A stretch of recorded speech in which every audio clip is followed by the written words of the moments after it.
Hello everyone, ये next lecture है electrostatics पे। पिछले वाले लेक्चर में हमने गॉसेस लॉ और उसके एप्लीकेशंस को देखा था। तो पिछले लेक्चर्स में हम लीनियर चार्ज डिस्ट्रीब्यूशन के बारे में देख चुके थे। यहाँ पर हम सरफेस चार्ज डिस्ट्रीब्यूशन के बारे में देखेंगे। तो क्या था, electric field due to surface charge, या फिर आप ऐसा समझिए, कभी कभी आपका ऐसा आएगा आप लिख भी सकते हैं इसको, electric field intensity due to infinite dimensions insulator charge sheet. यानी कि एक इनफाइनाइट डिमेंशन की इंसुलेटर चार्ज शीट है, उसके वजह से हमें इलेक्ट्रिक फील्ड की इंटेंसिटी को फाइंड करना है 2D के लिए, बेसिकली 2D के लिए। पहले वाले लेक्चर में 1D के लिए था। मानिए कि बहुत बड़ी इनफाइनाइट डिमेंशन की इंसुलेटर शीट है, बहुत ज़्यादा बड़ी है। आप इसको कॉपी से समझिए कि ये इस तरीके से इंसुलेटर शीट है जो कि बहुत बड़ी सी है, इस तरीके से इंसुलेटर है, ठीक है। जब हम इसको चार्ज प्रोवाइड करेंगे तो सारा चार्ज यहाँ रहेगा और चार्ज की सरफेस डेंसिटी क्या होगी, सिग्मा होगी, ठीक है। तो ये जो शीट है, मैं यहाँ पे दिखाता हूँ, ये जो शीट है इसको जब चार्ज दोगे आप, सारा का सारा चार्ज यहाँ पर, ये तो फाइनाइट है, लंबाई चौड़ाई इसकी, लेंथ वेंथ तो सब पता है। मानिए कि ये इनफाइनाइट डिमेंशन की, इसकी हाइट बहुत ज़्यादा है, विड्थ भी बहुत ज़्यादा है, सारा का सारा चार्ज यहाँ पर है। तो इस शीट से यहाँ पर इलेक्ट्रिक फील्ड कितनी होगी, इसके आसपास कहीं पर भी यहाँ पर चेक करेंगे इलेक्ट्रिक फील्ड कितनी होगी, यही बताना है। और इसके लिए हमारा कूलाम्ब्स लॉ वैलिड होगा नहीं, क्योंकि कूलाम्ब्स लॉ सिर्फ इलेक्ट्रिक फील्ड बताता है पॉइंट चार्ज के लिए, और ये पॉइंट चार्ज नहीं है। तो मैंने लास्ट लेक्चर में भी आपको बताया था। फिर इसमें हमें ज़रूरत पड़ने वाली है किसकी, गॉसेस लॉ की, गॉसेस थ्योरम की।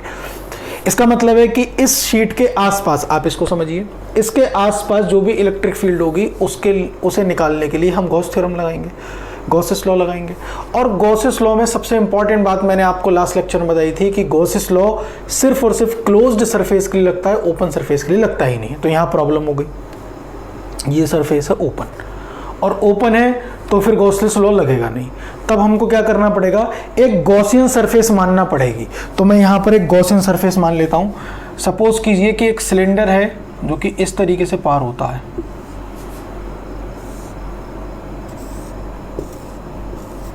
इसको समझिए। ये जो शीट है, पेपर शीट है, इसके आर पार सिलेंडर जाता है, इधर थोड़ा सा निकला हुआ है, थोड़ा इधर निकला हुआ। आप ऐसे एज्यूम करिए कि ये मार्कर इसके आर पार जाता है। तो आर पार सिलेंडर निकला हुआ है, तो इस सिलेंडर के वजह से इलेक्ट्रिक फील्ड देखिए। तो मैंने आपको लास्ट लेक्चर में बताया था, सिलेंडर में दो टाइप की सरफेसेस होती हैं। घूमे हुए हिस्से को कर्व सरफेस कहते हैं। मैं इसका बना के दिखाता हूँ आपको। सिलेंडर ये रहेगा सिलेंडर, इसका ये वाला हिस्सा ये कर्व सरफेस कैसे है, और कर्व एरिया क्या होता है 2πrl, और ये कौन सा एरिया है, ये सर्कुलर सरफेस है। तो एक सर्कुलर सरफेस ये, एक सर्कुलर सरफेस ये, इस तरीके से रखा हुआ है। तो यहाँ पर अगर एरिया वेक्टर लेंगे, मैंने आपको बताया था एरिया वेक्टर सरफेस पर परपेंडिकुलर, यहाँ पर लोगे इधर, यहाँ पर लोगे ऊपर, नीचे लोगे तो नीचे आएगा, ठीक है। तो जो इलेक्ट्रिक फ्लक्स होगा वो, इसका मान लीजिए क्रॉस सेक्शन एरिया ए है, तो यहाँ पर जो इलेक्ट्रिक फ्लक्स एरिया वेक्टर होगा उसकी डायरेक्शन ये होगी डी ए, यहाँ पर एरिया वेक्टर की डायरेक्शन ये होगी डी ए। अगर हम इलेक्ट्रिक फील्ड की बात करें तो इलेक्ट्रिक फील्ड, अच्छा पहले एरिया वेक्टर ही देख लेते हैं। अगर कर्व सरफेस पर यहाँ एरिया वेक्टर लेते हैं तो एरिया वेक्टर की डायरेक्शन ऊपर होगी डी ए। हम सबको मालूम है कि एरिया वेक्टर जहाँ पर भी लेंगे वो सरफेस पर परपेंडिकुलर ही होने वाला है, यानी कि उस पर 90 डिग्री का एंगल बनाएगा। इसके बाद में इलेक्ट्रिक फील्ड की डायरेक्शन देख लेते हैं। तो इलेक्ट्रिक फील्ड मैंने कल ही आपको बताया था पॉजिटिव से दूर की तरफ। तो यहाँ इस वाले पॉइंट पर इलेक्ट्रिक फील्ड इधर की तरफ ही होगी, पॉजिटिव से दूर की तरफ। इस वाले पॉइंट पर इलेक्ट्रिक फील्ड इधर होगी, पॉजिटिव से दूर की तरफ। इस वाले पॉइंट पर इलेक्ट्रिक फील्ड इधर होगी, पॉजिटिव से दूर की तरफ। ना समझ में आया, टेस्ट चार्ज देखिए, टेस्ट चार्ज पर अट्रैक्शन लगता है, रिपल्सन लगता है, वो खुद ही आपको दिख जाएगा, ठीक है। ये दोनों जो सरफेसेस हैं इनसे इलेक्ट्रिक फ्लक्स एक जैसा ही आएगा, इक्वली आएगा, और यहाँ से इलेक्ट्रिक फ्लक्स आएगा 0, क्योंकि ये एंगल है 90 डिग्री। इलेक्ट्रिक फ्लक्स का बेसिक फॉर्मूला हमने पढ़ा था, E dA cos थीटा। एक ये पढ़ा था और एक गॉस लॉ पढ़ा था, Q/ε0। दो फॉर्मूले पढ़े हुए थे। अगर इस फॉर्मूले को देखो, जैसे ही cos 90 होगा, cos 90 की वैल्यू 0 होती, मल्टीप्लाई होकर 0 आ जाएगा। इसका मतलब है कर्व सरफेस से तो कोई इलेक्ट्रिक फ्लक्स नहीं आएगा। तो इलेक्ट्रिक फ्लक्स कहाँ से आएगा? इस वाले सर्कुलर सरफेस से आएगा और इससे सर्कुलर सरफेस से आएगा, क्योंकि दोनों सेम डायरेक्शन में 0 डिग्री का एंगल है, और 0 डिग्री का एंगल जब होता है तो cos 0 की वैल्यू 1 होती है। क्लियर? अगर किसी को लगता हो कि स्पीड ज़्यादा है तो यूट्यूब पर अपनी स्पीड भी कम कर ले, 0.75 में कर ले, इजीली समझ आ जाएगा। तो जो नोट्स बनाना चाहता है वो राइट करे कि let a infinite dimension sheet when positive charge given to it, then surface charge density is sigma. For finding electric field near it, we assume a Gaussian cylinder। बच्चों ये Gaussian cylinder है। Gaussian cylinder का मतलब होता है imaginary cylinder। एक Gaussian cylinder as shown in the diagram। इसके बाद बोलना है electric flux from the curve surface will be 0 because the angle between area vector and electric field is 90 degree. So electric flux कहाँ से होगा? सिर्फ और सिर्फ कर्व सरफेस से होगा। तो इलेक्ट्रिक फ्लक्स स्मॉल निकाल देते हैं पहले, small electric flux from circular surface of Gaussian cylinder.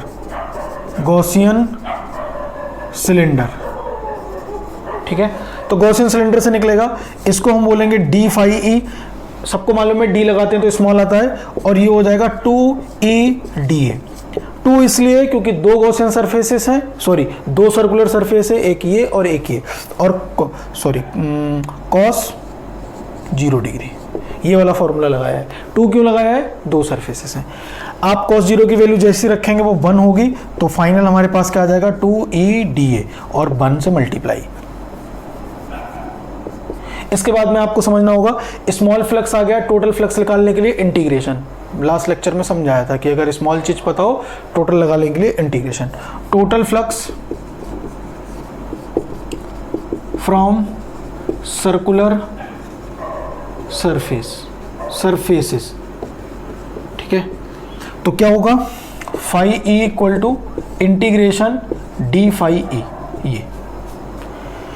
ये जो साइन बना है इसका मतलब होता है क्लोज इंटीग्रेशन, क्लोज सरफेस का इंटीग्रेशन। यहां से आप इसको अगर निकालेंगे तो ये हो जाएगा 2E/dA।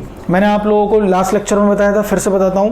हालांकि मेरा कैलकुलस पे लेक्चर आने वाला है, कैलकुलस में मैं लेक्चर लाऊंगा जिसमें डिफरेंशिएशन इंटीग्रेशन अलग से पढ़ाऊंगा। अभी के लिए आप इतना समझ लीजिए कि इंटीग्रेशन उसका होता है जिसके साथ डी लगा होता है, जो स्मॉल होता है। ये दोनों बाहर आएंगे और उसका इंटीग्रेशन होगा। तो ई, अच्छा, इंटीग्रेशन के बाद जो स्मॉल चीज होती है वो टोटल में कन्वर्ट हो जाती है, यानी कि फुल में कन्वर्ट हो जाती है। डी ए सिर्फ इतना सा सेगमेंट है और जो पूरा एरिया है वो ए है, तो ये हो जाएगा ए। गॉसेस लॉ लगा दो, फ्रॉम गॉसेस लॉ में क्या हो जाएगा? फाई ई इक्वल टू कितना लिख सकते हैं? Q upon epsilon not H putting, यहां पर वैल्यू लिखेंगे Q upon epsilon not 2E/A, इसको अपॉन में भेज दो तो E इक्वल टू हो गया Q/2 एप्सिलॉन नॉट A। अब Q अपॉन A हमने पढ़ा था surface charge density sigma. Q upon A surface charge density, Q upon L linear charge density, Q upon V volume charge density, तीनों type की density पड़ी हुई थी। यहाँ पुट करेंगे आप, जैसे ही वैल्यू को पुट करने वाले हैं तो E इक्वल टू क्या आ जाएगा? सिग्मा अपॉन 2 एप्सिलॉन नॉट, ये आ जाएगा न्यूटन पर कूलम। सारा डेरिवेशन आराम से समझ लीजिए। एक शीट है, इनफाइनाइट डिमेंशन की शीट है, इसका जो वॉल्यूम है इसका जो एरिया है वो बहुत ज़्यादा है, इनफाइनाइट है, लेंथ भी इनफाइनाइट है, विड्थ भी इनफाइनाइट है, सारी चीज़ें इनफाइनाइट है। इसमें हो कह रहा है इसके आसपास हमको इलेक्ट्रिक फील्ड निकालना है। इलेक्ट्रिक फील्ड निकालने के लिए गॉसेस लॉ के यूज हेल्प लेंगे, क्योंकि कूलम्ब्स लॉ एप्लीकेबल ही नहीं है यहाँ पर। कूलम्ब्स लॉ सिर्फ पॉइंट चार्ज के लिए एप्लीकेबल है। गॉस लॉ लगाना चाहेंगे, गॉस लॉ लगाएंगे, अगेन दुविधा आ जाएगी। क्यों? क्योंकि गॉस लॉ एप्लीकेबल होता है सिर्फ और सिर्फ किसके लिए? क्लोज सरफेस के लिए, और ये सरफेस क्लोज नहीं है। तब हम क्या करेंगे? इसके चारों ओर एक इमेजिनरी सरफेस मानेंगे, एक cylinder, imaginary cylinder. Imaginary cylinder का मतलब, इमेजिनरी सिलेंडर को गॉसियन सिलेंडर भी कह सकते हैं। इमेजिनरी सिलेंडर मानेंगे, यहाँ पर इस सिलेंडर में दो सरफेस होती हैं, सर्कुलर और कर्व सरफेस। सर्कुलर सरफेस से जो फ्लक्स आएगा और कर्व सरफेस से जो फ्लक्स आएगा। तो कर्व सरफेस से कोई फ्लक्स नहीं आएगा क्योंकि बीच का एंगल है 90 डिग्री। cos 90 जैसी लगाओगे वैल्यू आएगी 0। आपको थ्योरी में मेंशन कर देना है कि there will be no flux from the curve surface because the angle between area vector and electric field is 90 degree. So the flux will be from circular faces.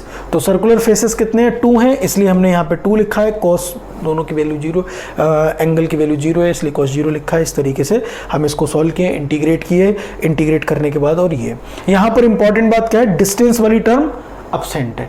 इसका मतलब है कि अगर ये शीट है तो इसके आसपास कहीं पर भी जितनी इलेक्ट्रिक फील्ड यहाँ होगी उतनी यहाँ होगी, उतनी यहाँ होगी, सब जगह कैसी होगी? बराबर होगी, यूनिफॉर्म इलेक्ट्रिक फील्ड होगी, डिस्टेंस के बढ़ने से घटेगी नहीं। जबकि हमें कूलाम्स लॉ में जो हमने फॉर्मूला पढ़ा है उसमें डिस्टेंस के बदलने से इलेक्ट्रिक फील्ड घटती है, यहाँ पर डिस्टेंस के बदलने से इलेक्ट्रिक फील्ड नहीं घटेगी शीट के केस में, क्योंकि डिस्टेंस वाली टर्म नहीं आती। क्या मतलब हुआ?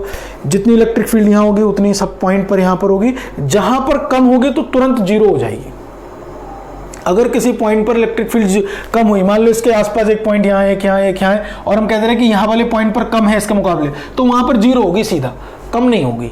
कम का मतलब एकदम 0 होगी, और जहां पर भी होगी सेम होगी, यूनिफॉर्म इलेक्ट्रिक फील्ड होगी।